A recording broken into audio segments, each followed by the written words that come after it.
말씀은 출애굽기 12장 말씀입니다. 그럼 98페이지.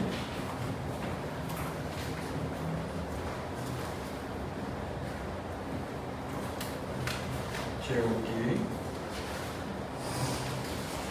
오전에는 출애굽기 12장, 오후에는 13장을 이렇게 보도록 하겠습니다. 그럼 97페이지 혹은 8페이지 출애굽기 12장 말씀이 기니까 한 절씩 교독하도록 하겠습니다.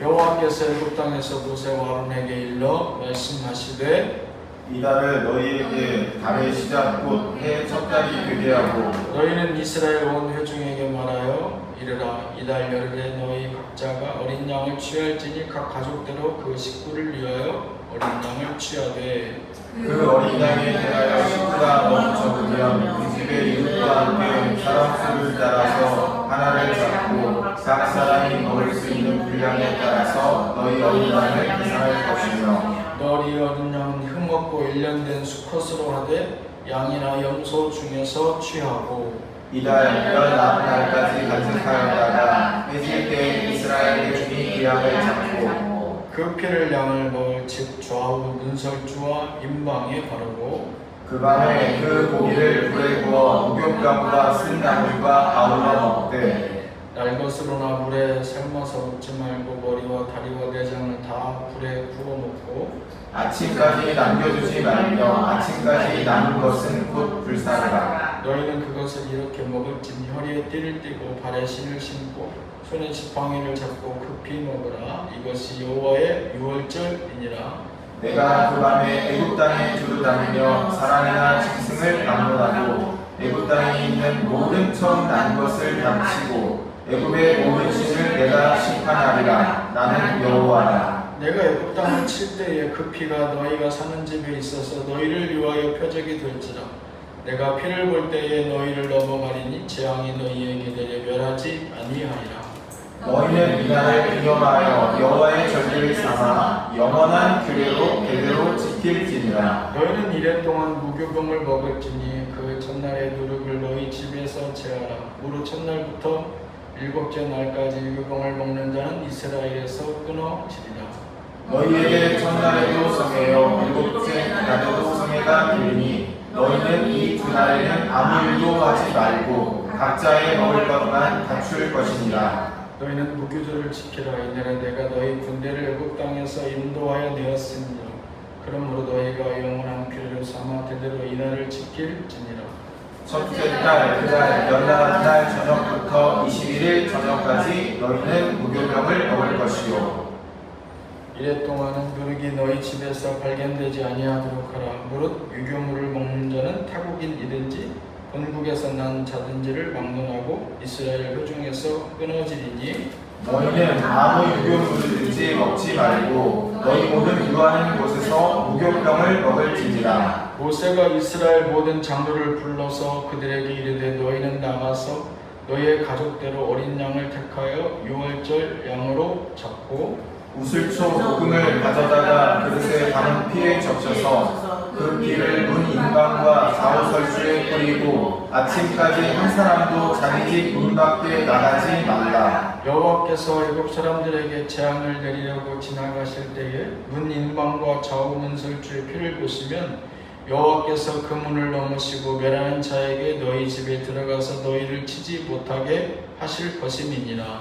너희는 이 일을 규례로 삼아 너희와 너희 조상이 영원히 지킬 것이니 너희는 여호와께서 허락하신 대로 너희에게 주시는 땅에 이를 때에 이 예식을 지킬 것이라. 이후에 너희의 자녀가 묻기를 이 예식이 무슨 뜻이냐 하거든 너희는 이르기를 이는 여호와의 유월절 제사라.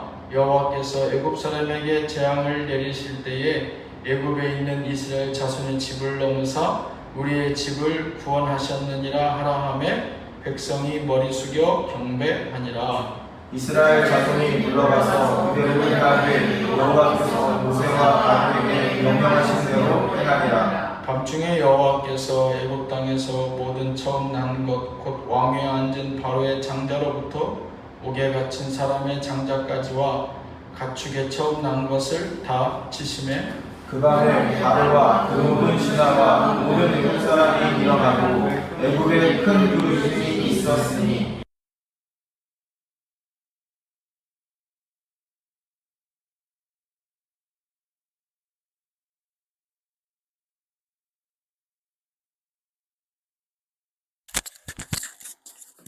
밤에 바로가 모세와 아론을 불러서 이르되 너희와 이스라엘 자손은 일어나 내 백성 가운데서 떠나 너희의 말대로 가서 여호와를 섬기며 너희가 말한 대로 너희 양과 너희 소도 돌아가고 나를 위하여 축복하라 하며 애굽 사람들은 말하기를 우리가 다 죽은 자가 되도다 하고 그 백성을 재촉하여 그 땅에서 속히 내보내려 하므로 그 백성이 발견되지 못하는 한쪽 다른 그릇을 곳에 싸서 어깨에 매리라. 이스라엘 자손이 모세의 말대로 하여 애굽 사람에게 은금 패물과 의복을 구하매 여호와께서 애굽 사람들에게 이스라엘 백성에게 은혜를 주게 하사 그들이 구하는 대로 주게 하심으로 그들이 애굽 사람의 물품을 취하였더라. 이스라엘 자손이 라암셋을 떠나서 숫곳에 이르니 유아 위에 보행하는 장정이 60만 가량이요 수많은 잡족과 양과 소와 시 많은 가축이 그들과 함께하였으며 그들이 애굽으로부터 가지고 나온 발기되지 못한 반죽으로 무교병을 구웠으니 이는 그들이 애굽에서 쫓겨남으로 지체할 수 없었음이며 아무 양식도 준비하지 못하였음이었더라. 이스라엘 자손이 애굽에 거주한 지 430년이라. 430년이 끝나는 그날에 여호와의 군대가 다 애굽 땅에서 나왔은즉 이방은 그들을 애굽 땅에서 인도하여 계심으로 말미암아 여호와께 지킬 것이니 이는 여호와의 밤이라. 이스라엘 자손이 다 그대로 지킬 것이니라. 여호와께서 모세와 아론에게 이르시되 유월절 규례는 이러하니라. 이방 사람은 먹지 못할 것이나 각 사람이 돈으로 산 종을 할례를 받을 때 먹을 것이며 거류인과 타국 품꾼은 먹지 못하리라. 한 집에서 먹되 그 고기를 조금도 집 밖으로 내지 말고 뼈도 꺾지 말지며 이스라엘 회중이 다 이것을 지킬지니라. 너희와 함께 거류하는 타국인이 여호와의 유월절을 지키고자 하거든 그 모든 남자는 할례를 받은 그에야 가까이하여 지킬지니 곧 그는 권토인과 같이 될 것이나 할례 받지 못한 자는 먹지 못할 것이니라. 본토인에게나 너희 중에 거류하는 이방인에게 이 법이 동일하니라 하셨으므로 온 이스라엘 자손이 이와 같이 하되 여호와께서 모세와 아론에게 명령하신 대로 행하였으며 바로 그날에 여호와께서 이스라엘 자손을 그 무리대로 애굽 땅에서 인도하여 내셨더라. 아멘. 기도하겠습니다. 하나님 감사합니다. 여호와의 유월절 그 가운데 그 백성을 이끌어내신 하나님의 구원의 능력을 묵상하고 그 말씀의 뜻을 좇아 은혜를 구하고 있습니다. 오늘도 변함없는 성령의 감동 말씀이 주신 말씀을 통하여 듣고 전하는 자 모두에게 하나님 생명 가운데로 주의 진리와 은혜 되신 말씀을 허락하여 주옵소서. 아멘. 예수님 이름으로 기도하였습니다. 아멘. 요 앞에는 김영대 집사 있는 데는 더운가 봐요. 바람이 기둥에 가려져서 아주 공교롭게도 거기는 안 와가지고 더울 수도 있어요. 이게 에어컨 바람이 센 것 같은데 여기서 이렇게 이쪽에 와서 좀 정체되고 그래서 이쪽이 저 뒤에가 제일 덥고 그 다음에 여기가 덥고 그쪽은 춥죠. 네. 예배 시간에 추운 분은 앞으로 왔다가 더운 분은 뒤로 갔다가 왔다 갔다 하면서 이렇게 예배를 드리면 좋겠지만 아무튼 여러분 덥고 춥고 조금씩 참고 예배 시간이 길지 않으니까 사람이 집중할 수 있는 시간이 15분이래요. 15분. 뭐 교육학자들 박사들이 나와서 얘기하는데 설교도 그래서 가장 뛰어난 목사들은 15분 안에 모든 걸 끝난대요. 모든 걸. 예전에 소망교회 곽선임 목사님도 그래서 설교가 길지 않아요. 우리나라에서 설교를 제일 잘한다는 분이셨는데 한때는 그분은 설교 내용도 저처럼 이렇게 뭐 구질구질하게 몇 장씩 가려서 설교하지 않아요. 딱 우리 주보 반절만하게 딱 적어서 거기 가서 그거 설교하시는데 딱 할 얘기만 딱 15분 안에 끝내줘. 이제 그런 분들은 정말 이제 그런 설교에 대해서 참 대단한 달란트를 가지고 계시고 또 굉장히 많이 설교에 하나님께서 은혜를 주신다 하는 것을 우리 목회자들이 들어도 알 수 있을 만큼. 그러니까 최대한 성도들이 목사님 설교가 길지 않으니까 거기에 집중하려고 그래요. 짧은 시간에 그것을 놓치지 않기 위해서. 그래서 예배 시간에 숨소리도 잘 들지 않습니다. 곽선희 목사님 예전에 설교 테이프를 제가 그때는 테이프가 나올 때잖아요. 그래서 몇 질을 한 질에 뭐 10몇 개씩 들어있는 것을 제가 그때 대학 때 구입해서 들어본 적이 있는데 그 카세트 테이프가 뭐 이렇게 품질이 좋은 게 아니잖아요. 근데 그 카세트 테이프 딱 들어보면 성도들이 목사님하고 성도 한 두세 명밖에 없는 것 같아요. 근데 그 안에 내용을 들어보면 수천 명이 그 설교를 듣고 있는데 숨소리 들리지 않아요. 그만큼 설교에 집중하고 그 짧은 시간에 한 말씀도 놓치지 않으려고 하는 그러한 열의가 그 목사님의 설교 외에도 이렇게 느껴지더라고요. 그래서 듣는 사람, 전하는 사람 모두에게 참으로 은혜스러웠던 그런 기억들을 제가 갖고 있습니다. 말씀을 지난주에 이어서 오늘도 출애굽기 12장 전장의 말씀을 다 보았는데 그 이유는 우리가 이제 여호와 하나님께서 이스라엘 백성을 출애굽하기 이전에 이제 그들에게 말씀하시기를 이것은 단순히 출애굽 그 상황의 문제가 아니라 그보다 훨씬 이전에 아브라함과 맺은 언약, 그 축복의 언약을 따라서 하나님께서 이끌어 가시는 축복의 여정 가운데 그 하나의 과정에 불과한데 그 구원의 주체는 여호와 하나님이고 또 그래서 그 구원을 하나님께서 구체적으로 그 언약을 따라 선포하시면서 그 언약에 순종하고 믿음으로 따르는 자를 통해서 하나님의 구원을 이루어 나가시는 모습을 우리가 지난 시간까지 보고 배웠습니다.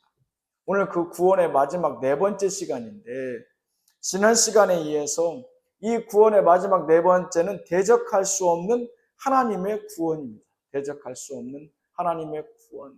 그 제목에서도 알 수 있듯이 하나님의 구원이라고 하는 것은 하나님이 주인 되셔서 하나님이 이끌어 가시는 소위 강권에서 강력한 그의 힘과 능력으로 앞에서 끌어당기시는 이 하나님의 구원 앞에는 그 누구도 이 세상 가운데 최소한 우리가 몸담고 있는 온 인류 가운데에는 유사일에 하나님과 맞서서 이긴 사람이 없는 것처럼 하나님의 구원의 역사와 맞서서 이긴 자는 없습니다. 그러한 하나님의 구원 앞에 우리가 잘 아는 바와 같이 등장하는 10가지 재앙이 있죠. 그 물이 피가 되게 하는 그 재앙으로부터 개구리, 이 파리, 가축, 종기, 우박, 메뚜기, 흑암, 마지막 처음 난 것의 생축을 포함해서 모든 자녀들의 첫 번째 장자의 죽음에 이르는 그 10가지 재앙을 통해서 하나님께서 우리에게 알려주신 바는 뭡니까? 하나님께 순종해라. 단순해요. 하나님께서 대단한 것을 우리에게 요구하는 것 같고 우리에게 대단한 것을 하나님 우리에게 바라는 것 같지만 하나님의 부르심은 늘 단순해요. 우리의 삶 가운데서도 하나님께서 우리에게 원하시는 건 단순하죠. 순종해라. 모든 것의 사달이 여기서 나요. 하나님께서 처음에는 말씀으로 꾸짖지만 하나님께서 그래도 말 듣지 않으면 작은 회초리를 들죠. 그 다음에도 말을 듣자면 하나님이 그 다음에 내 재산을 조금 칠 수도 있어요. 그 다음에 자녀를 어렵게 할 수 있어요. 맨 마지막 10번째 재앙인 그 다음에는 우리의 생명에 다가온다. 그럼에도 불구하고 하나님은 그 처음으로부터 꾸짖고 훈계하실 때부터 내 인생의 가장 중요한 것을 치시는 그 순간까지도 하나님이 원하시고 바라시는 건 단 하나예요. 순종해라. 하나님께서 이스라엘 백성들 앞에 그 애굽을 치실 때 바로의 장자가 죽음을 맞이하기까지 하나님께서 보여주신 것은 애굽에게 말하는 것이 아니에요. 바로에게 말하는 것이 아니고 하나님의 백성인 이스라엘 백성에게 얘기하는 겁니다. 그 백성들이 하나님을 원하지 않았어요. 430년 전에 아브라함과 언약을 맺었지만 그 횟수를 매년 세어가면서 올해는 하나님께서 우리를 구원해 주시겠지, 우리는 애굽에서 우리를 이끌어내 주시겠지라고 소망이 있던 자가 성경에는 단 한 명도 등장하지 않습니다. 바꾸어 얘기하면 그 누구도 그 언약을 기억하고 있는 사람은 없었던 뜻이에요. 하나님만 기억하고 있었어요. 하나님만 기억하고 하나님만 거기에 대한 구체적인 계획을 세웠고, 그래서 하나님께서 그 리더인 모세를 세웠고, 또 아론을 통해서 그의 연약함을 채우고 12장로를 불러서 모든 백성이 그 리더십에 복종하게 하셔서 또 나아가 담대함으로 바로에게 그 하나님의 언약을 선포하게 하셨던 것, 그분은 하나님이십니다. 그러면서 하나님께서 이스라엘 백성들에게 얘기하는 거예요. 자, 봐라. 앞으로 너희들이 나와 함께 구체적으로 다시 시작할 430년 전의 언약 가운데 새로 시작할 이 축복의 시작은 이제는 순종함으로 시작해야 된다. 잘 봐. 애굽 백성들이 바로가 이 시대 최강이고 이 시대 최고의 부를 이룬 이 애굽 땅이 바로가 그들의 모든 세상에 지혜로운 술사를 포함하고 있고 없는 것이 없는 이 땅의 모든 사람들이 하나님의 말씀에 불순종했을 때 어떠한 어려움을 겪게 되는지 잘 봐라. 이게 바로 애굽의 재앙인 겁니다. 우리는 먼 발치에 서서 마치 애굽의 재앙을 팔짱 끼고 거봐, 너희들이 죄졌으니까 그렇듯 하나님 앞에 벌을 받지, 이렇게 혀를 풋바닥을 찌릿하면서 바라볼 수 있는 그런 어리석은 우리가 지금도 있을지 몰라요. 아니에요. 그 10가지 재앙을 당했던 것은 애굽뿐만 아니라 언제든지 이스라엘 백성 너희들도 불순종한다면 그와 같은 하나님의 참혹한 징계에 놓일 수 있음을 말씀하시는 경고의 말씀이에요. 아니나 다를까 그들이 아시는 바와 같이 40년 동안 광야 생활을 하면서 그들이 다 그 광야 1세대가 가나안 땅에 들어갔습니까? 못 들어갔죠. 하나님 앞에 불순종함으로 20세 이상은 정탐꾼을 통해서 12정탐꾼 중에 10정탐꾼은 다 하나님 앞에 불가능하다. 여호수아와 갈렙만이 가능하다. 그래서 그 정탐꾼의 그 후손들, 그 20세 이상의 장정이 그 광야 땅에서 뼈도 못 추리고 무덤도 없이 다 죽지 않습니까? 불순종의 대가를 하나님께서 그렇게 잔혹하게 광야에서 처음 보이신 게 아니에요. 이미 출발하기 직전에 애굽을 통해서 말씀하셨죠.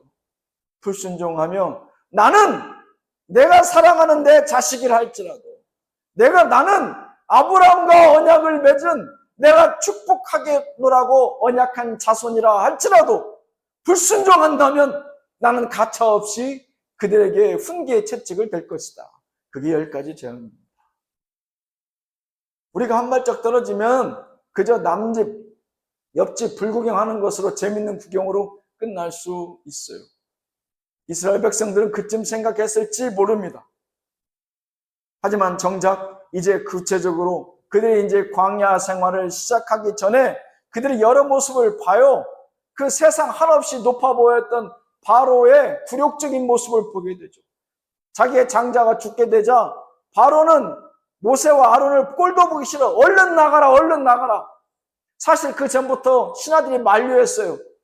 오늘 말씀에도 우리가 알고 있는 바와 같이 끝까지 맞서는 그 바로에 대해서 출애굽기 10장 7절에 뭐라고 얘기했습니까? 왕은 아직도 애굽이 망한 줄을 알지 못하시나이까? 라고 그 신하들이 애굽을 만류하는 장면들이 있어요. 그만해라. 바로시여, 왕이시여, 그만 멈춰야 됩니다. 이제 모세를 보내야 됩니다. 우리가 막거나 우리가 만류할 수 있는 그러한 신이 아닙니다. 우리 영역 밖에, 우리 능력 밖의 신입니다. 이방인도 하나님을 모르는 자들도 그렇게 인정하는데 바로는 끝까지 고집을 피우게 되죠. 바로가 그렇듯 고집을 피운 이유는 뭡니까? 지난 시간에 배웠던 것을 기억하시는지 모르겠지만 왜 바로는 끝까지 하나님의 10가지 재앙, 10번째 장자의 재앙 이전까지 하나님의 말씀에 불순종했는가? 내가 가진 힘과 능력으로 하나님과 맞설 수 있으리라는 착각을 하는 거죠. 나는 돈이 있어. 나는 세상에 많은 지식과 배움이 있어. 능력이 있어. 권력이 있어. 라고 착각하는 것이죠. 내 주변에는 나를 도울 수 있는 수많은 지혜자들이 있어. 나를 도울 수 있는 석박사들이 있어. 내 자녀들이 아니면 내 성도들이 나를 지지하는 많은 내 지지자들이 착각하는 거죠. 우리는 지금 전직 대통령들의 그런 비운의 모습들을 보고 있지 않습니까? 얼마 못 가요. 권력이 10년을 가지 못한다고 하잖아요. 화무 11억이라고 하잖아요. 아무리 예쁜 것도 10일 이상 그 화려함을 꽃피울 수 없어요. 인생이 그만큼 허무하다는 것이죠. 바로는 하나님과 대적할 수 있으리라고 하는 그러한 착각에 빠졌죠. 우리 인생도 마찬가지죠. 하나님께서 채찍을 듣기 전에는 하나님께서 회초리를 들지 않으면 우리 못 깨달아요. 아, 하나님께서 용서해 주셨나 보다. 아, 하나님께서 이 정도는 이해하시겠지라고 스스로 착각에 빠지게 되죠. 결국 바로는 많은 것을 잃습니다. 경제적인 손실, 또한 국가적인 손실, 정치적인 손실, 많은 것을 잃지만 그가 하나님 앞에 받은 가장 치명적인 대가는 무엇입니까? 바로가 하나님을 적으로 삼았다는 것이죠. 하나님은 분명 바로에게 10가지 재앙 가운데 그 매 재앙 직전에 모세와 아론을 통해서 경고하고 내 말을 따르라고 하나님께서는 늘 먼저 말씀해 주셨어요. 하나님은 구원의 하나님이지 처벌하시고 무조건 하나님은 그 뭔가를 징계하시는 공의 하나님이 아니시라는 것을 우리는 기억해야 됩니다. 하나님 먼저 말씀하세요. 상구가 그러면 안 돼. 그러면 안 돼. 먼저 얘기하세요. 멈춰서 불 켜. 오른쪽 안 돼. 하나님은 늘 말씀하시죠. 그런데 그 말씀하심에 대해서 우리는 거역하고 자꾸만 내 고집대로 앞서 나가게 되죠. 바로가 지은 가장 처절한 그의 징벌은 바로 그가 하나님을 적으로 삼았다는 것이죠. 하나님을 적으로 삼아서 살아남은 사람이 없습니다. 단 한 명도 유사일의 성경 어디에도 하나님을 적으로 삼아서 이겼다, 승리했다, 잠시 잠깐 기쁨을 누렸다고 착각하는 사람은 있을 수 있으나 하나님을 이긴 사람은 성경에 그 어디에도 없습니다. 그래서 지난 시간 마지막 시간에 제가 말씀드렸죠. 마지막 즈음에 우리 인생이 아무리 어리석어도 하나님을 적으로 삼아서는 되지 않는다. 내가 하나님과 대적해서 이길 수 있으리라는 하나님의 말씀을 어겨도 내가 괜찮으리라고 하는 그러한 사고방식 가지고 살아서는 우리의 인생은 절대 흥할 수 없다. 결국은 파국에 임할 것이다. 말씀을 계속합니다. 이스라엘 백성 무릎 꿇은 바로 그 오만함과 그 교만함은 계속 이어지게 됩니다. 하나님께서 순종할 기회를 분명 바로에게 주셨어요. 말씀드린 대로 첫 번째 재앙이 시작하기 전에도 두 번째 재앙이 시작하기 전에도 성경에 보면 세 번째, 네 번째, 다섯 번째 하나님 알겠습니다. 이스라엘 백성을 보내겠습니다라고 바로가 두 번째, 네 번째, 일곱 번째, 여덟 번째 재앙이 끝난 뒤에 하나님을 기만하고 모세를 기만한 얘기를 해요. 하지만 그는 결국 다시 돌아와서 모세와 맺은 그 언약을 어기고 다시 이스라엘 백성을 애굽으로 보내지 않죠. 그럼에도 불구하고 하나님은 계속 말씀하세요. 너 그러면 안 돼, 바로야. 이스라엘 백성들 보내라. 이스라엘 백성들 보내라. 무작정 하나님께서 그 애굽 땅에 재앙을 보내신 게 아니란 말이에요. 그럼에도 불구하고 바로는 하나님의 자비하심을 다 걷어찹니다. 발로 걷어차요. 일곱 번째 재앙 직전에 출애굽기 9장 17절 말씀에 보면 뭐라고 되어 있느냐. 하나님께서 네가 여전히 내 백성 앞에 교만하여 그들을 보내지 아니하느냐. 이런 말씀이 있습니다.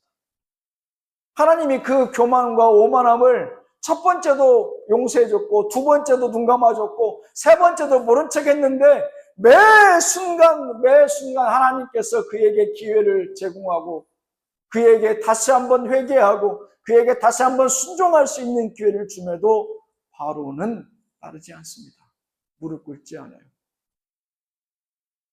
장구가 기도해야지. 작년에도 얘기했고 올 초에도 하나님 작정에 대해 기도하겠습니다. 어떤 순간에도 내가 기도하겠습니다. 무릎 꿇겠습니다. 스스로 서원하고 약속했지만 어젯밤에도 하나님 앞에 내 기도하겠노라고 서원했지만 나는 작년에도 하지 않고 올해도 하지 않고 어젯밤에도 하지 않은 게 바로 우리입니다.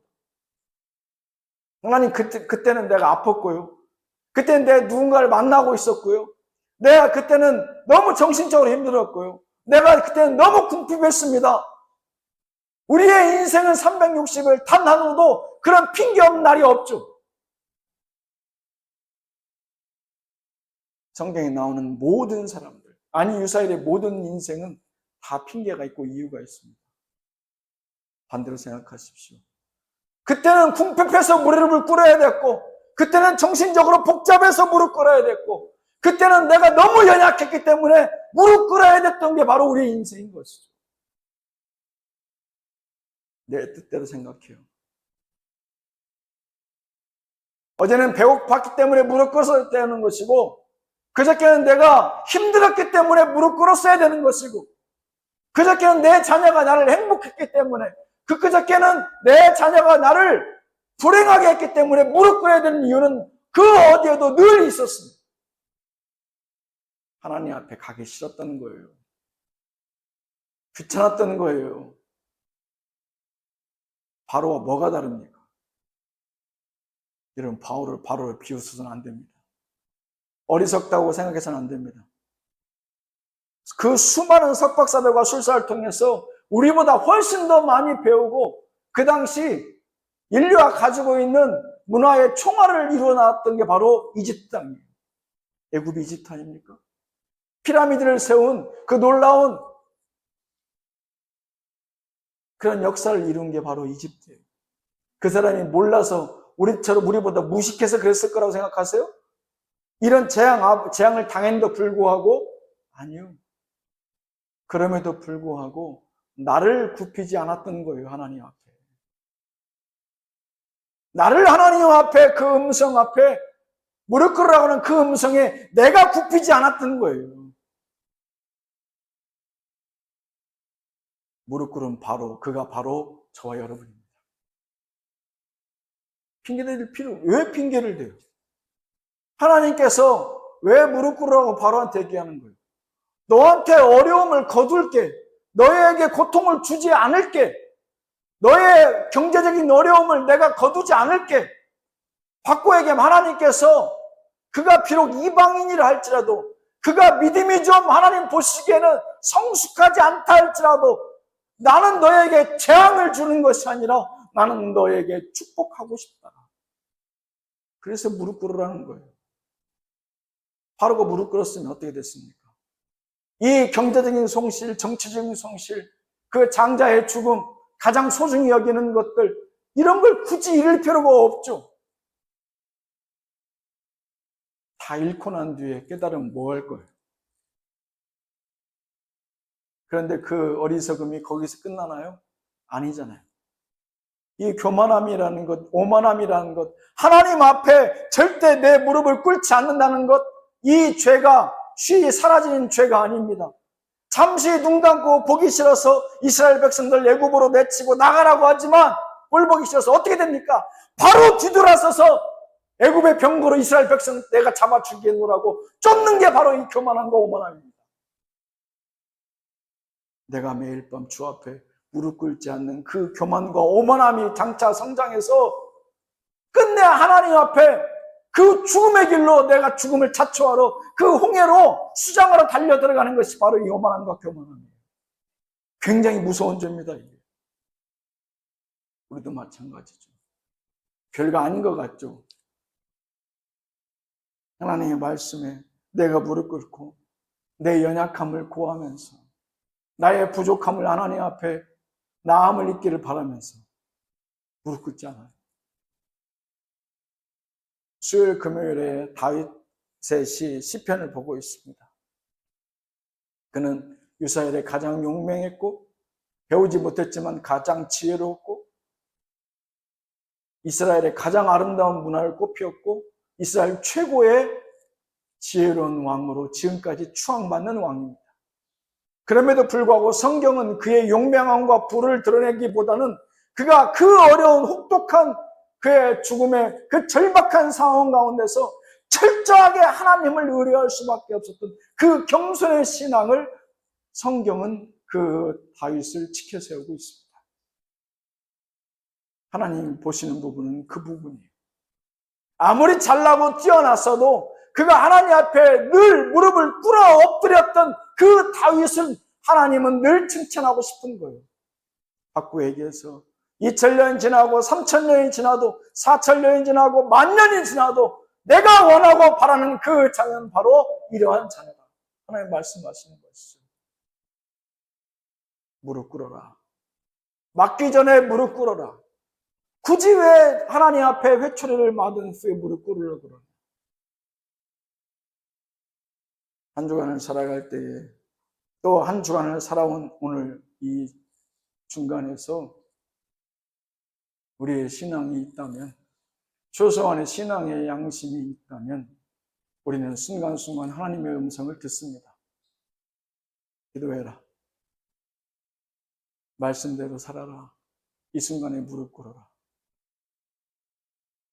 하나님의 그 음성의 시작을 붙드십시오. 그것은 축복일 수도 있지만 여러분들의 선택에 따라 그것은 재앙이 될 수도 있습니다. 이 한 주간 그 음성에 순종하심으로 하나님의 축복을 다 경험하시는 거룩하고 복된 한 주 되시기를 주님의 이름으로 축원합니다. 기도하겠습니다. 대적할 수 없는 하나님의 구원. 결국 하나님 앞에 무릎 꿇었지만 잠시 잠깐 무릎 꿇은 척했던 바로는 하나님의 백성을 뒤쫓았던 그 오만함을 포기하지 못한 그 연약함을 우리로 보게 하신 줄로 믿습니다. 아버지, 주께서 늘 매 순간 우리에게 들려주시는 그 음성을 붙들게 하여 주시옵소서. 그것은 축복이지 결단코 재앙이 되지 않게 하여 주시옵소서. 순종만이 우리의 살 길인 줄로 믿사옵고 예수님 이름으로 기도하였습니다. 아멘.